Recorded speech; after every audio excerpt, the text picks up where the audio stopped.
as I start sharing this morning, I think you're going to realize what brilliant foresight Geneva had for choosing that story.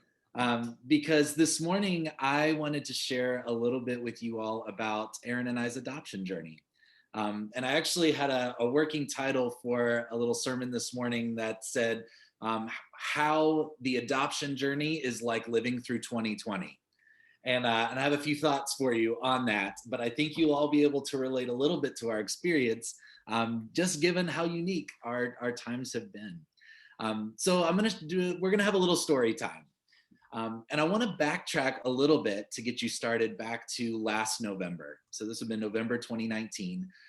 The adoption journey and getting set up for that is a pretty involved process. Our home study took months to complete. There was a lot of paperwork, a lot of interviews. But we last November matched with a woman down in Texas.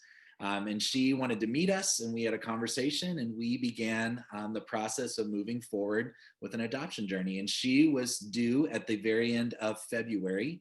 And so we began the process of preparing, and we had showers, and we had I'll show you, this is our adoption book. So this is what adopted birth mothers, the seeking adopted families, we get to see. It's a little leaflet that you get to that they get to work through. And we did everything to set up the nursery. And about 5 days before she was due, we got a call. And the call, we were like, this is it. Like, this is jump in the car. This is get everything set up to go. And the call wasn't that. The call was actually the birth mom has changed her mind, and she's decided to parent the baby herself, which is absolutely her choice, her prerogative to do. She had to go on a journey of figuring out what she really wanted. But you can imagine that at the end of February, before all of this COVID stuff started, we had a pretty crushing blow that we had to process through. And I remember this was the post that I had put up on a little group that we have. She's decided not to go through with it, and it hit us like a sucker punch. There's something strange about this year. The principle that I just wanted to highlight first is something was taken from us that we can never get back. It took us about a month to process through all of that. You hear all of the house sounds around me. But we were able to grieve a little bit. Our agent here in Kansas City actually was able to give us a therapy session and just let us talk, let us process, let us grieve a little bit. And about a month later, we decided to go back live and be available to be chosen for adoption journey.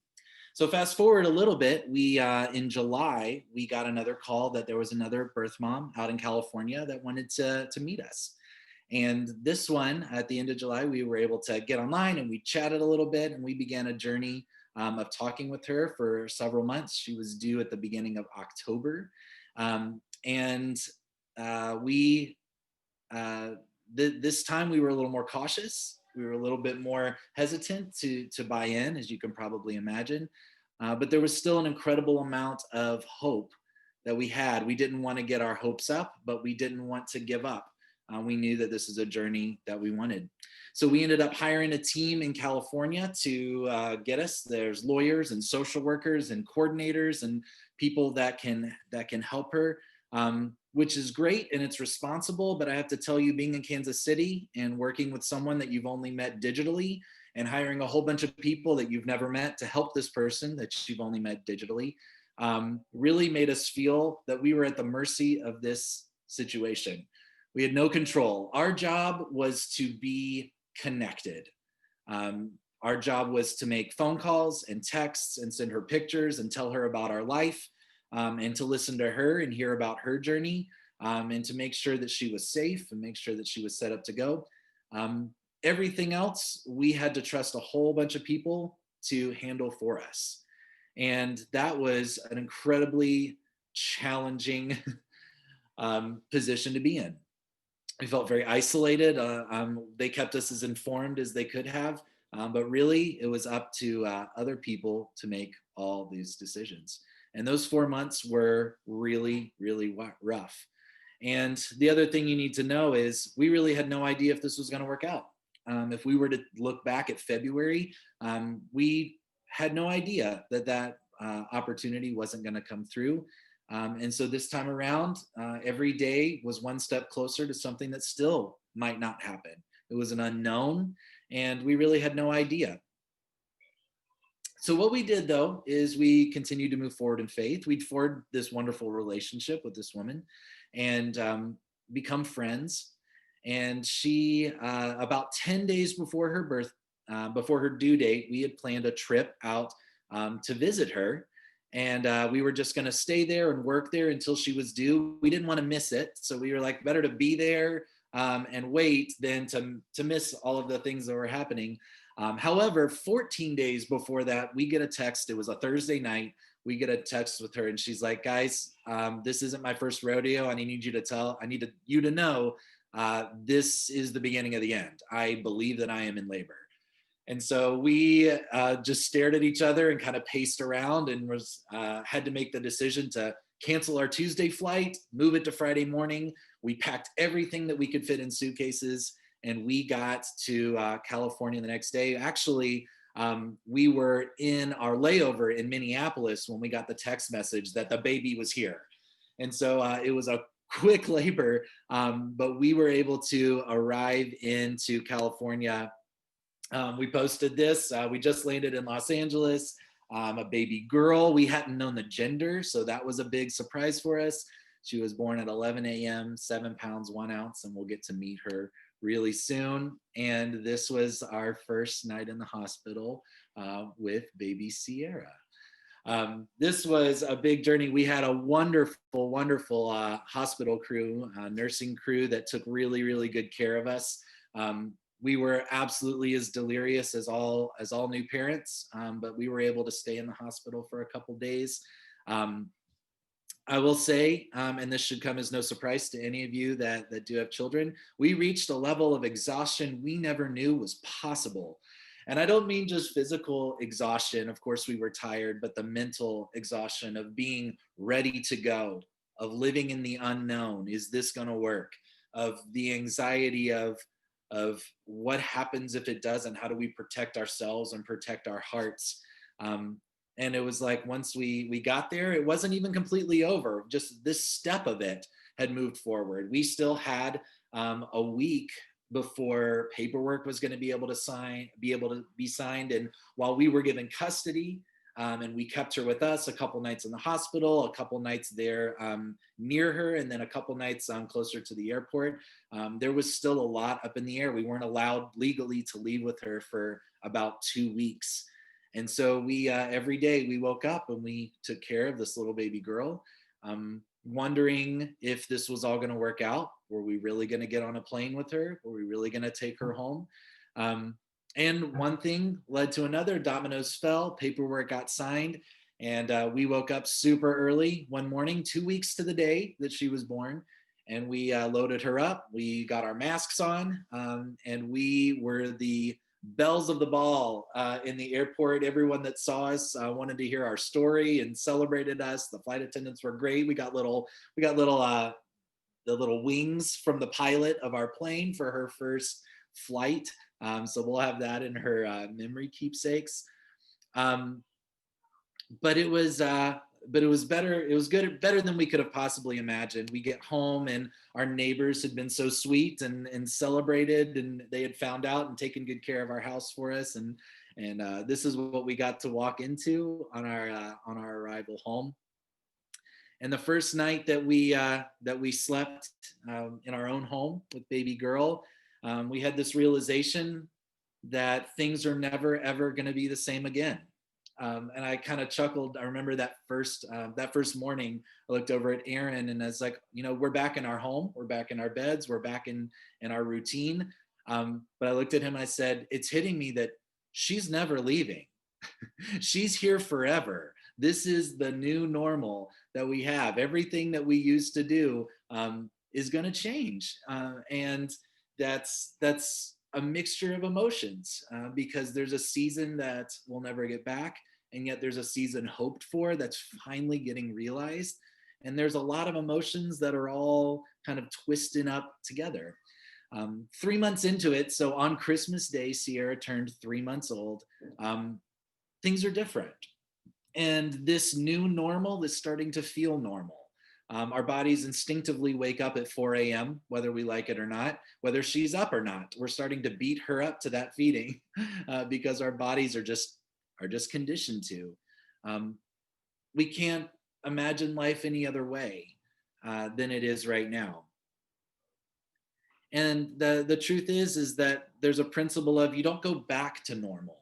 That's one thing that I remember learning when I was in seminaries, talking about grief in particular, is life's never a circle. You never get back to where you started because you have this experience that's fundamentally changed who you are. It's fundamentally changed how you think and how you feel. You might end up in a similar environment. You might end up in a similar relationship. You might end up in a similar set of circumstances, but you're wiser and you have this experience.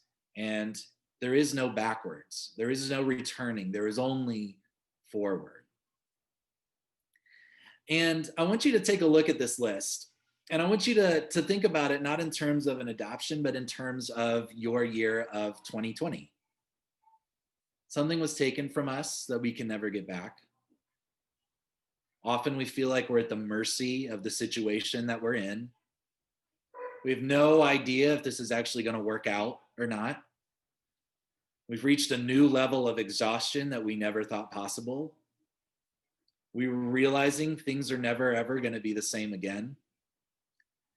And as we look at the hope of this next year of 2021, which is legitimate hope, we're not going to go back to a normal. There's only forward.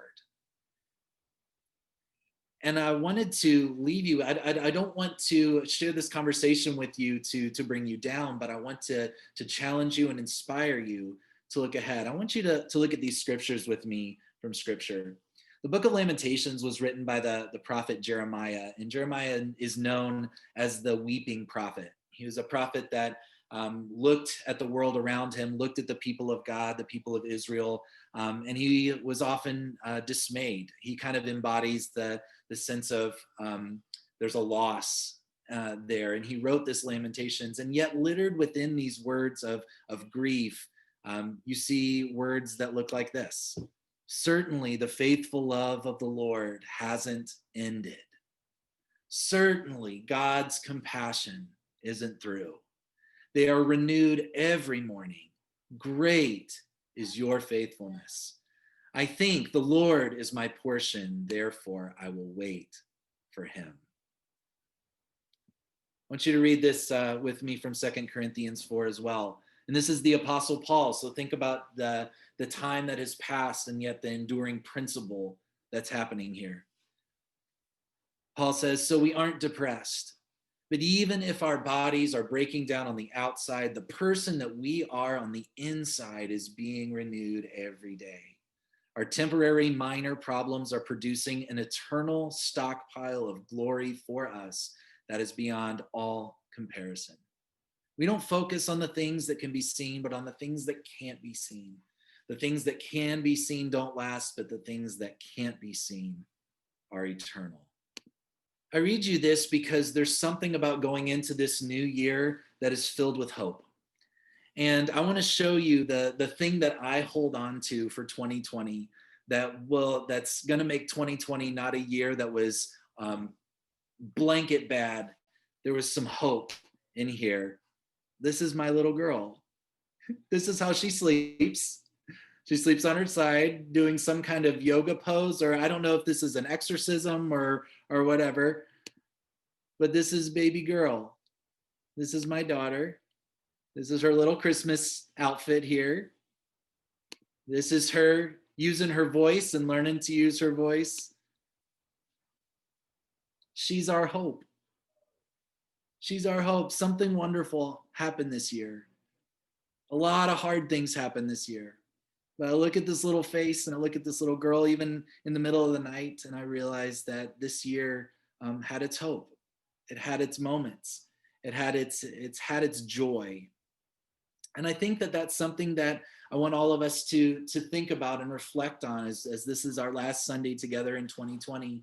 Is there was hope somewhere, and where was it? Where was it for you? Where was the hope? What is the thing that you're going to look away from, walk away from 2020 from, and say, you know what? There was something beautiful in the midst of that. There's a quote from the Disney movie Mulan that says the flower that blooms in adversity is the rarest and most beautiful of all. And there's really something beautiful for us to share together. And I tell you, if you ever want pictures, I have so many pictures that I am taking. I mean, I'm nearing 1,000, I'm sure, hundreds of them, because I'm capturing every moment that we have with this precious little gift that we have, this precious little gift of hope. This next year we're going to be going into is going to be filled with a lot of things. It's going to be a lot of change. It's going to be a lot of new normals. It's going to be a lot of new things to get used to. There's some hope that a vaccine is here and that we're going to be able to be back in our sanctuary together and fellowshipping together in new ways. But even that is going to be a new normal. It's going to be a forward. And so I want you to just take a second and take a deep breath. And I want you to reflect on this year. And I want you to find the hope that you're going to hold on to, the story you're going to remember from 2020. Amidst all the hard things that we did together, what were the things that you're going to hold on to and take with you? Because we're going to be prepared for what comes next. And that's important. But part of what comes next is something that we celebrate by looking at the past and bringing that with us into the future. Amen.